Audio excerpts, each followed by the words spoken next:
Hierdie is Landbou Weekblad se weerwenoot video vir die koue Bokkeveld.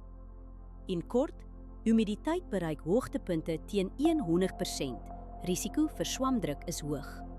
Hier is die besonderhede. Sedert Januarie het ons 192 mm reën gehad, 94% meer as die 5 jaar gemiddelde. Groeigraaddae staan tot dusver op 1106. Dit is 197 graaddae laer as die 5 jaar gemiddelde. Die laagste temperatuur wat voorspel word is 7,5 grade.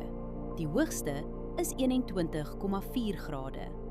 Die grootste dag tot nagwisseling is sowat 14 grade, matig en binne normale grense.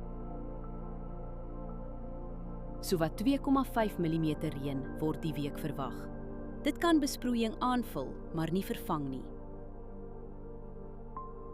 Die ergste winddag is Dinsdag met ongeveer 15,5 km/h. Vermy spuit op daardie dag. Die res van die week bly onder 15 km/h.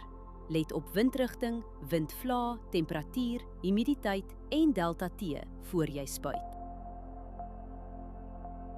Verdamping is die hele week onder 3 mm.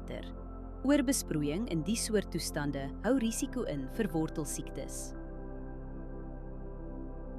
Humiditeit is meestal hoog en blaarnatheid gaan donderdag sterk wees. Dis is die kans vir swamdruk aansienlik. Onder die toestande kan swaminfeksies vinnig versprei op vatbare blokke.